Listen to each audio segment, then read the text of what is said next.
É ciência. É nutrição.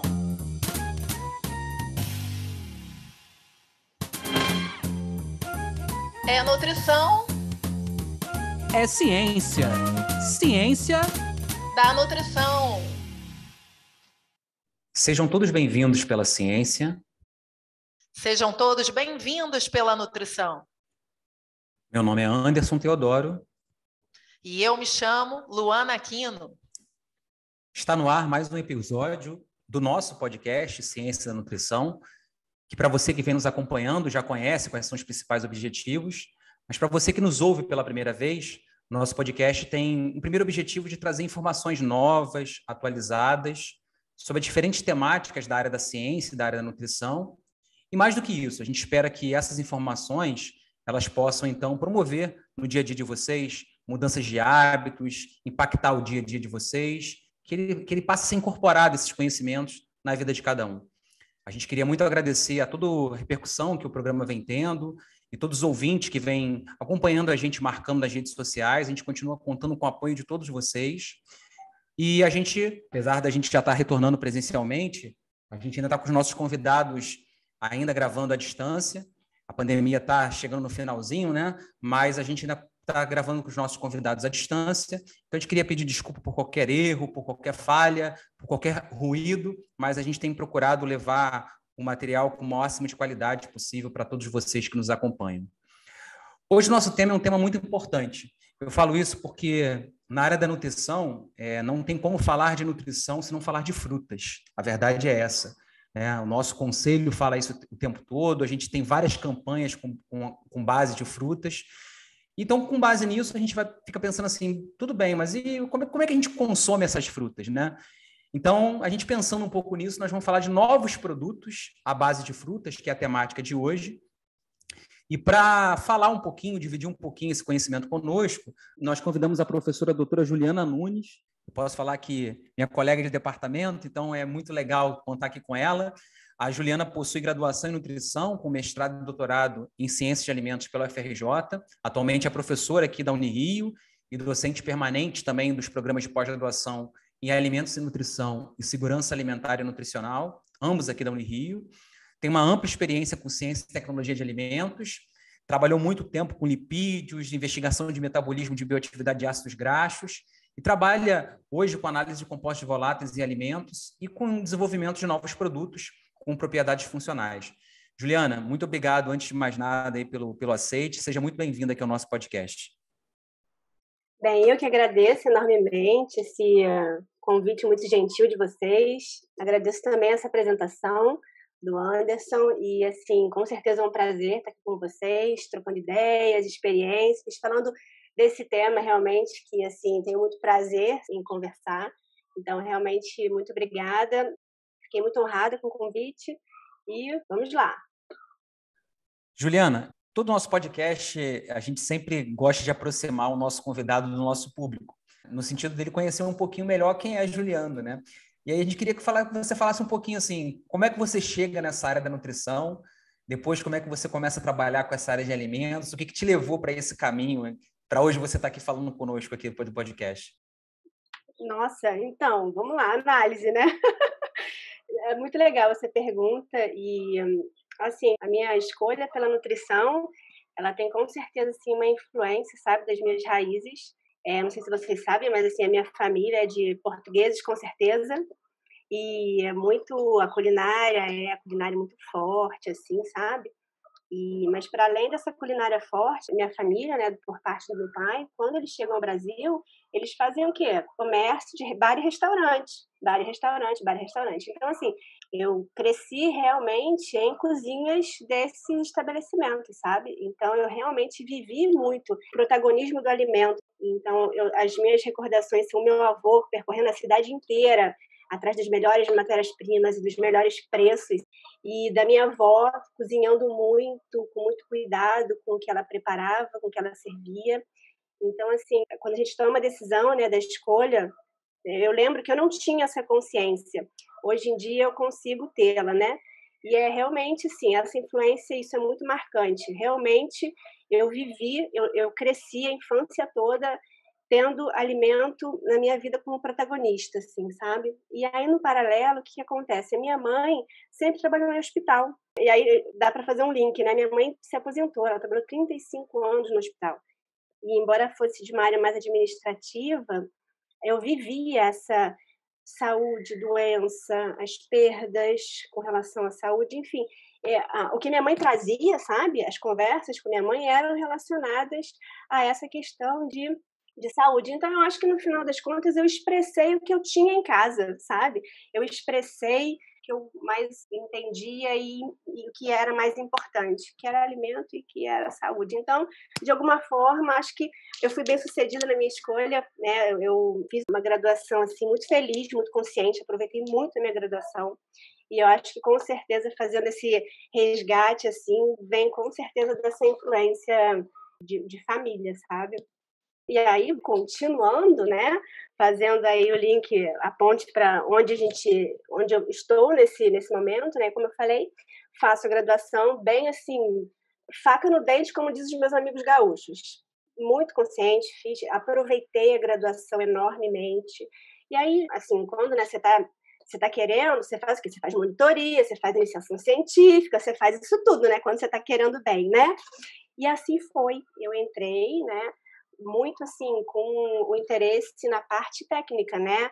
Saúde, alimentos, mas aí o que acontece? Eu comecei a me envolver com a monitoria, com os professores, comecei a perceber que assim, que eu conseguia contribuir com o aprendizado dos meus colegas, sabe? Eu era monitora, e aí a gente tinha grupinho de estudo, e eu era que estava lá feliz em estar explicando as coisas para os coleguinhas. Então, nesse momento, e assim, e ao mesmo tempo super vivendo, né, a experiência da universidade e tal, eu falei assim, bem, eu quero estar aqui, eu quero ficar nesse ambiente, eu acho que faz todo sentido, e assim foi essa entrada, sabe, de nutrição, de seguir a vida acadêmica, como foi. Então, lá naqueles contatos, né, dos professores que eu fui monitora, ali mesmo eu fiz os contatos, segui o meu professor, né, orientador, eu fui monitora dele, né, na graduação, então eu fiquei com ele no mestrado, no doutorado, depois aí num pedacinho de pós-doutorado, foi tudo já com essa sementinha plantada desde a graduação, sabe? Então, essa é a minha, digamos assim, a minha breve trajetória acadêmica, e é onde a gente, e estando agora, né, onde estou feliz na Unirio.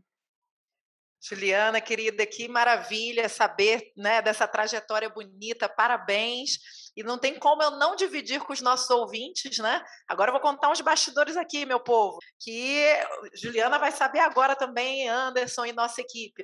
Mas, assim, como companheira que sou dela de graduação e de programa de pós-graduação, né, muitos alunos trazem a mim esses elogios. Então, foi super bonito ver você falando que na época de monitora você se descobriu, né? E poder relatar aí para os nossos ouvintes o quanto isso se concretiza, né? A ponto das vezes eu ficar com ciúmes, que eu acho desnecessário aqueles alunos fanfarrões, né, que falam, Luana, a gente te adora, mas a Fabrícia e a Ju Nunes, gente, aí é o concurso, né? Aí eu tô aqui me esforçando e eu chego lá um dia. Mas agora, adentrando aí, Juliana, na temática de hoje, eu gostaria muito de te propor o seguinte. Antes da gente entrar no novo, vamos falar do atual. Eu quero saber contigo, né, do atual, que você pudesse nos falar, assim, dar exemplos para a gente de produtos à base de frutas, o que são, quais são os que normalmente são mais consumidos pela população, né? Divide com a gente esse conhecimento. Joia, Lu. Então, vou pegar um pouquinho dessa sua pergunta e juntar com a pergunta anterior, fazendo aí a tentativa do histórico, né? Eu comecei a estudar esse ponto o Anderson até fala que não é minha formação inicial, eu trabalhei com lipídios, com ácidos graxos, né, no mestrado e no doutorado, mas logo que eu saio do doutorado, as minhas primeiras orientações já começaram a acontecer nessa área, com esse olhar para as frutas, né? Então, lá em 2015, a minha primeira orientação já foi com a aplicação de goiaba no desenvolvimento de novos produtos, né? Esses novos produtos, leia-se um pão caseiro sensacional, que depois eu conto aí um pouquinho do resultado que a gente teve disso. Mas, então, nesse momento, né, que eu começo a estudar, assim, os produtos que se tem, a gente sabe que polpa, polpas, as frutas in natura, né, como são estimuladas ao consumo, a gente tem as polpas, a gente tem geleias, compotas, vários produtos que são sempre consumidos, isso não mudou para agora, sabe? Então, assim, o que se tinha, se tem muito agora. E o problema que se tinha, se tem muito agora. Por quê? Vamos pensar, exemplo de polpas e néctares, como eu acabei de falar. Isso aí gera muito resíduo, né?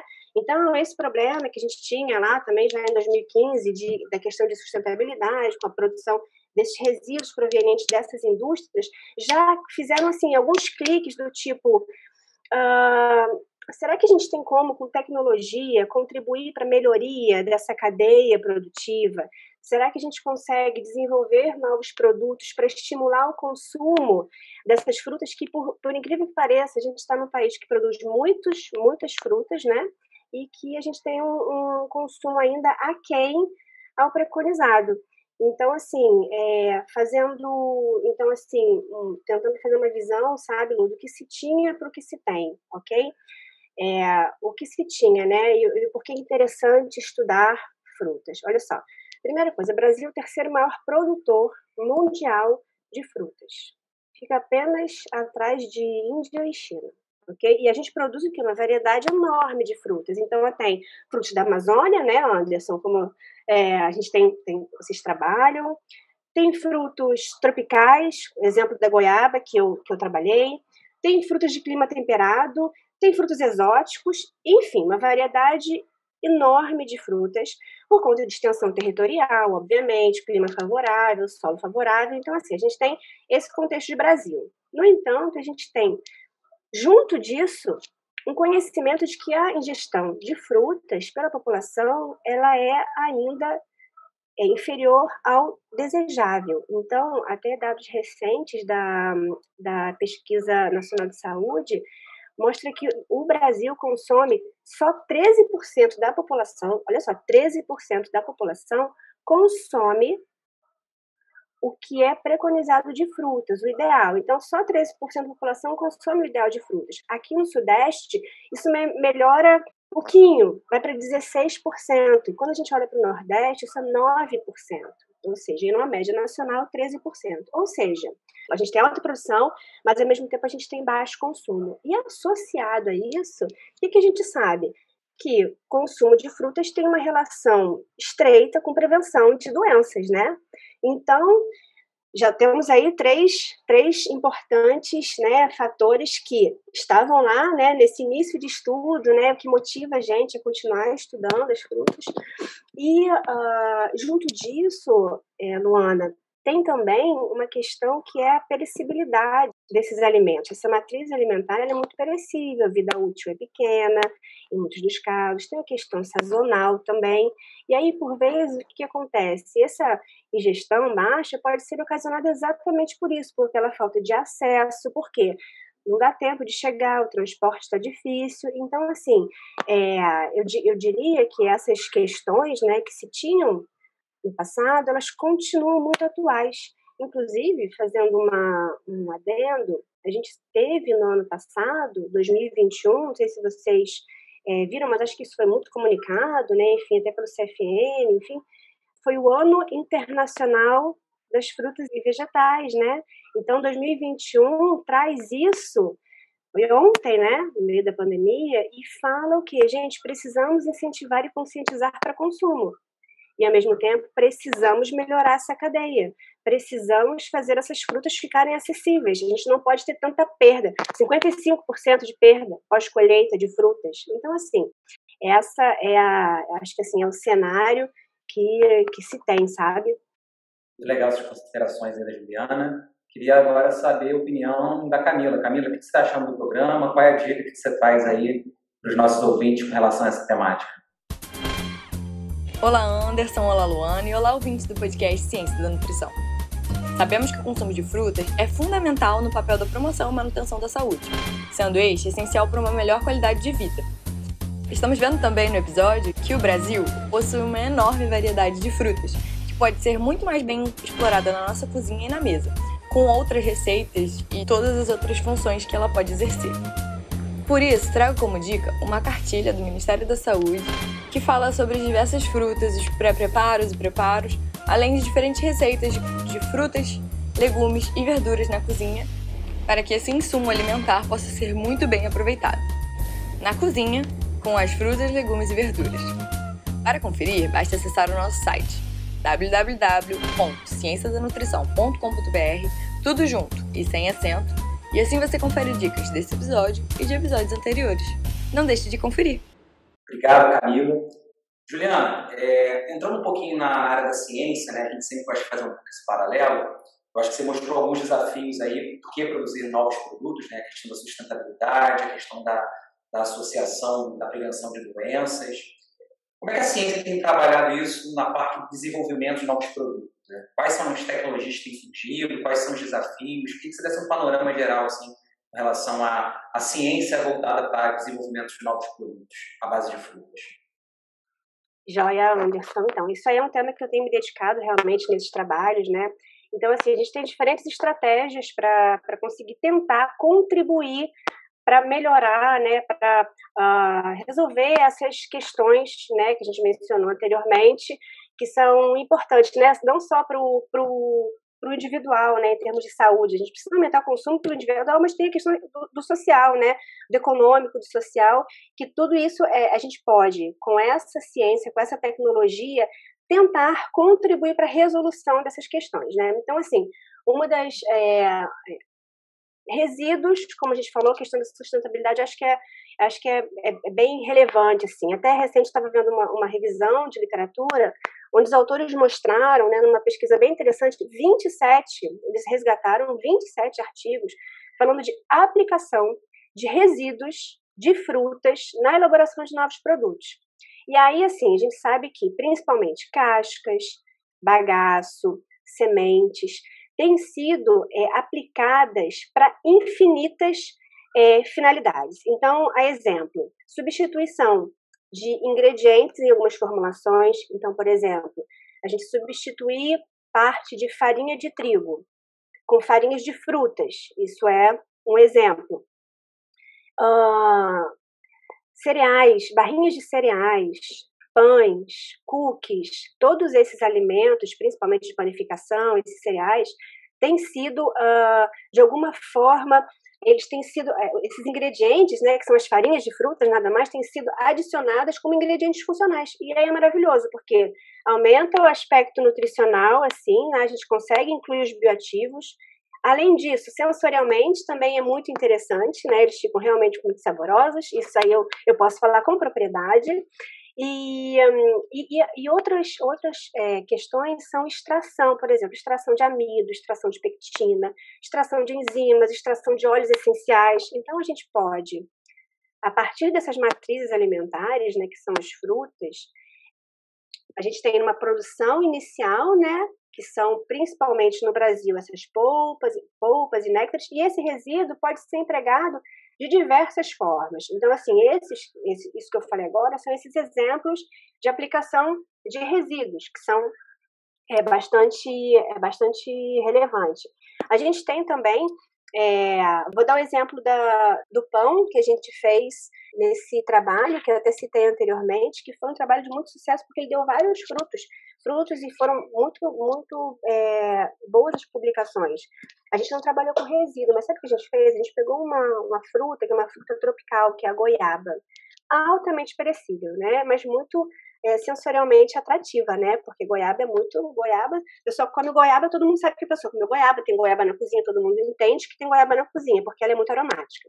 Então, o que a gente fez? A gente pegou essa goiaba, que é sazonal e é muito perecível, tem muitas perdas pós-colheita associadas, e a gente desidratou, produzindo aí uma farinha de goiaba.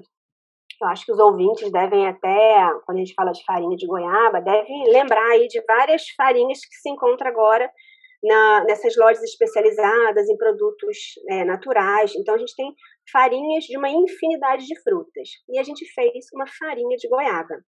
E essa farinha de goiaba foi obtida por desidratação, por liofilização, e a gente quis ver qual era a composição que ela ficava, sabe? Se os fenólicos eram preservados, se a atividade antioxidante permanecia, se a gente tinha vitaminas, minerais, tal como a fruta in natura, né?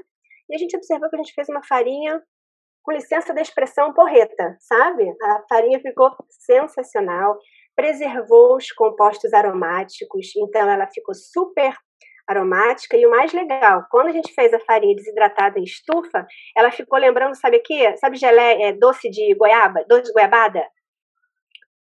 Deu até uma água na boca. Ela ficou com cheiro de goiabada.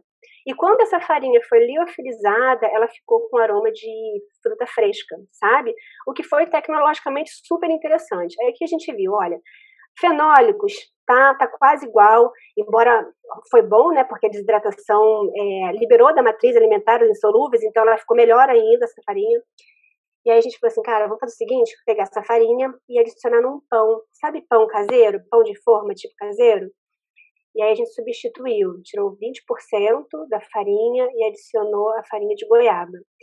E aí foi um estudo assim, de muito sucesso, porque o que aconteceu, a gente fez a avaliação sensorial e a gente viu que a farinha, o pão elaborado com essa farinha, ele foi melhor aceito sensorialmente do que os pães convencionais. Então a gente conseguiu agregar, em termos de bioativos, a gente conseguiu agregar na composição nutricional desse pão e, além de tudo, ele ficou mais atrativo sensorialmente, né? Então, assim, esse estudo eu acho que foi de bastante sucesso, assim, que eu guardo, e foi um exemplo clássico, acho que te responde, olha, essa questão, é um novo produto, ou seja, foi um desenvolvimento de um novo produto utilizando uma fruta. A gente não tem nenhuma adição, né, de conservantes, de nada, ela simplesmente passa por um processo de secagem natural, um processo fácil, uma tecnologia fácil, né, e a gente conseguiu aí criar um novo produto, fazer uma nova estratégia de aumentar as possibilidades de consumo e sem deixar perder essa goiaba que poderia ser perdida ao longo aí da sua cadeia de distribuição. Excelente, Juliana, excelente saber o quanto a tecnologia agrega nesses novos produtos, inclusive nesse olhar ampliado da nutrição, caminhando junto da segurança alimentar e nutricional. E por agora eu queria fazer um 2 em 1 aí contigo, né? Porque temos que aproveitar o máximo aí da tua presença ilustre no nosso podcast. E eu queria muito que a gente fosse encaminhando agora para 2 olhares, né? A gente andou falando do momento atual, do futuro, e agora, digamos que eu quero para além do futuro, né?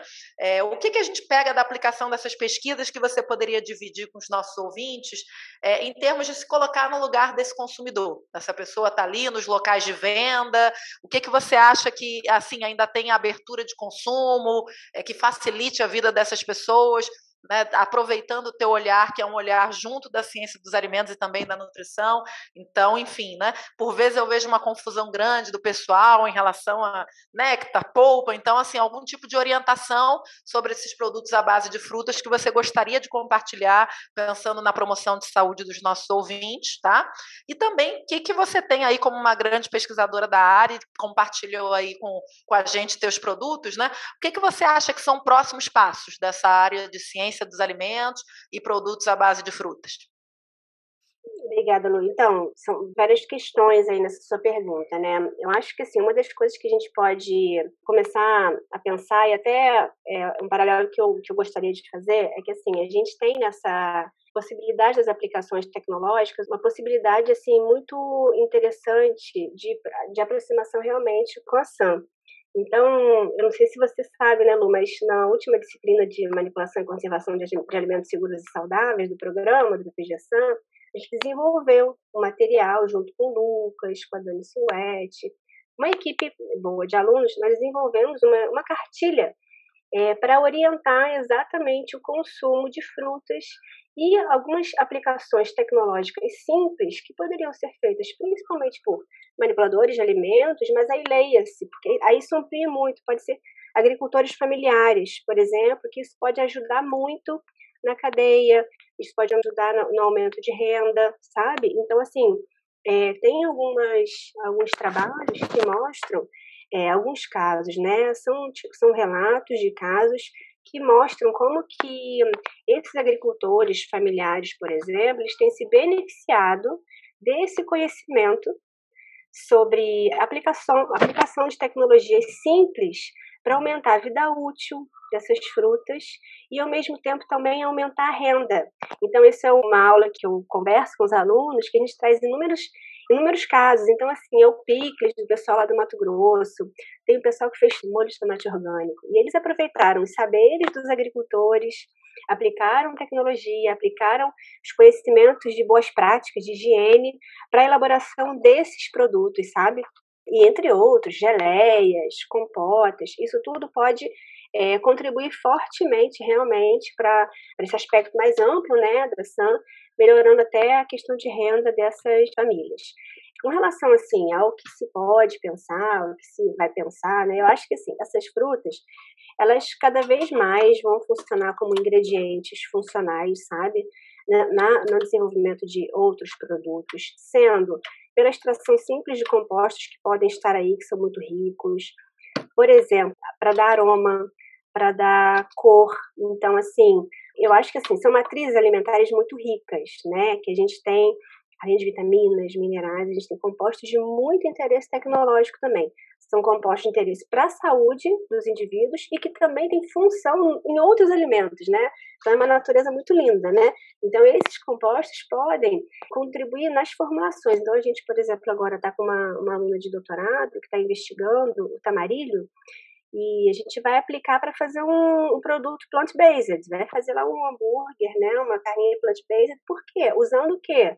A cor do tamarilho, porque tamarilho também é assim, é outra frutinha aí que a gente tem trabalhado, né, tem colaboração com o Anderson, a gente aplicou os extratos de tamarilho, né, em células de câncer, enfim, e o que a gente observa é que essas matrizes podem ajudar na composição, na atividade antioxidante de outros produtos, percebe? Então, assim, a mensagem é que as frutas devem ser consumidas in natura, a gente deve aumentar o consumo das frutas in natura. Tem aí a preconização, são 400 gramas por dia, são 5 porções diárias, né? E só que a gente sabe que tem entraves ainda para esse consumo acontecer, né? Então, assim, o primeiro entrave é a questão de renda. Então, você vê a POF de 2017, 2018, a gente tem uma questão de renda associada muito forte ao consumo de frutas. Então, o que se vê lá é o seguinte: quanto menor a renda da família, quanto menor a renda da população, quanto menor a renda, menor a ingestão de frutas, né? E o contrário também é verdadeiro, isso aumenta conforme o aumento da renda. Então, assim, o estímulo a essa ingestão, ela pode ser, sim, beneficiada por uma presença dessas frutas em diversas formas, em diversos alimentos, outros alimentos, para tentar garantir que eles não sejam perdidos na cadeia, né? Porque uma perda de 55% não é pequena, né? Uma perda pós-colheita de 55% na média, né? De frutas e vegetais, digamos assim. Então, são estratégias bem interessantes que podem ser utilizadas. Juliana, a gente sempre pede que o nosso convidado, a nossa convidada, traga uma imagem que traga um pouco dessa reflexão dessa área, da ciência da nutrição, que represente algo para ele, né, por que dessa área. Queria que você descrevesse um pouquinho a imagem que você escolheu. A imagem vai estar disponível no nosso site, www.ciencianutrição.com.br. Mas queria também que você descrevesse por que você escolheu essa imagem, né? O que te fez escolher e trazer essa imagem aqui para nós. Joia. Olha só, gente, então, eu escolhi na verdade, assim, é uma imagem simples, ela foi obtida pelos alunos no laboratório, então tiraram foto lá do tamarilho, tiraram foto da goiaba que foi produzida, farinha de goiaba, do pão caseiro que foi produzido. Então, assim, na verdade, é uma figura que ilustra um pouco, né, isso que foi a proposta de a gente conversar. Mas, mais do que isso, eu queria mostrar, né, com essa ilustração de frutas, para a gente realmente reforçar, né, o potencial do Brasil na utilização, na produção, na utilização dessa matriz alimentar riquíssima. E, com certeza, com essas tecnologias aplicadas, né, para obtenção, por exemplo, da farinha, a gente tem aí o potencial de aumentar a vida útil, aumentar a possibilidade de uso, criar novos produtos, agregando valor nutricional, bioativos, também no aspecto sensorial. Só que mais do que isso também, todos eles aí, a gente tem, isso aí tudo é alimento, né? Então, a gente está falando de alimento, né? E eu acho que alimento é a nossa ferramenta de trabalho, né? Nós, como nutricionistas, temos o alimento como nossa ferramenta de trabalho. E, então, assim, eu sempre falo isso com os alunos. A gente tem que conhecer profundamente a composição desses alimentos, porque conhecendo os alimentos, a gente consegue entender as suas potencialidades. E aí, se a gente conhece as potencialidades dos alimentos, a gente pode contribuir em questões assim mais amplas, sabe? De alimentação, nutrição, segurança alimentar e nutricional. Então, assim, a escolha dessa imagem é simples, né? Exatamente para ilustrar isso, a importância dos alimentos como uma ferramenta, nossa ferramenta de trabalho, que a gente tem que se apropriar e que esses alimentos são aí realmente uma forma de transformação, desde que a gente conheça, desde que a gente entenda as suas potencialidades. Luana, ela vem essa musiquinha dizendo que a gente tem que acabar. Vou até dar um spoiler, né? Até a nossa convidada está estranhando que está acabando tão rápido, né? O papo estava tão bom. É verdade, Anderson, esses são os melhores papos. Gostaria muito de agradecer a Juliana Nunes, foi fantástico, essa vontade de mais mostra que o episódio realmente atingiu o seu objetivo. Quem sabe ela não volta, gente. Ouvintes, a gente quer escutar de vocês, mas tenho certeza que, né, existe abertura para ela voltar. E por agora eu queria que a Bianca relembrasse aos nossos ouvintes aonde que eles podem encontrar nossos episódios, maiores informações, redes sociais. Olá pessoal, aqui é a Bianca e estou passando para avisar que as nossas redes sociais estão a literalmente um clique de você. Para nos encontrar no Facebook e Instagram, basta pesquisar por @podcast Ciência da Nutrição. E você também pode acessar o nosso site através de cienciadanutrição.com.br, onde lá você vai encontrar mais informações sobre esse episódio e os anteriores. Obrigada, Bianca! Ju, posso te chamar assim? Fiquei o episódio inteiro me concentrando, Juliana, mas é Ju. Ju, agora eu queria muito liberar o nosso microfone do podcast Ciência da Nutrição para que você pudesse deixar seu recado, considerações finais. Fique à vontade. Obrigada, Lu. Realmente, Lu, você me chamou de Ju, é Lu, né? Então, foi realmente, assim, muito, muito bom participar. E passou muito rápido, isso é um bom sinal, né? Quando passa muito rápido assim, ficam com gostinho de quero mais. Eu só quero, assim, agradecer de novo esse convite, desejar muito sucesso para vocês. Eu acho que esse podcast Ciência da Nutrição tem um impacto muito importante. Então, que vocês tenham aí vida longa, que tenham bons frutos e que vocês cada vez mais consigam aproximar, né, os pesquisadores, da população, dos estudantes. Quem sabe, a partir, né, de um aluno que escuta, né, um podcast, escuta um professor desse falando e apresentando, né, suas ideias, venham para iniciação científica e venham para monitoria e assim que a gente, né, que essa seja realmente uma forma de agregar e expandir aí a ciência da nutrição. Prazer, muito obrigada e um beijo. Obrigado, Luana. Obrigado, Juliana. Para vocês que já estão íntimos agora de nós, obrigado, Ju, obrigado, Lu. A gente espera justamente isso, né? Essa intimidade com o nosso ouvinte, até porque essa intimidade faz que a gente tenha esse envolvimento, né? Esse envolvimento é muito importante porque, como a gente viu hoje, né? Esses novos produtos, eles, na verdade, podem partir de duas principais ações, né? E são palavras que terminam com a palavra ação. Primeiro, a questão da formação e a segunda, a questão da transformação, que vão gerar novidades. Algumas delas podem parecer até muito complexas, mas talvez algumas mudanças, como a Juliana colocou, são pequenas mudanças de hábitos que a gente tem. Talvez você que não consuma fruta, passe a consumir um pouco mais de fruta. Para você que, de repente, vai buscar um novo produto, vai buscar um produto à base de fruta. E o objetivo do nosso podcast é justamente esse: impactar o dia a dia de vocês, trazer informações que possam mudar a vida de vocês e deixar vocês íntimos de nós. Assim como a Lu e a Ju, vocês então possam estar íntimos também desse podcast para continuar seguindo a nossa caminhada. Eu queria agradecer muito a todos que vêm nos acompanhando. Continuem divulgando o nosso trabalho nas redes sociais e a gente está aqui para sempre levar informação atualizada para vocês. Podcast Ciência da Nutrição.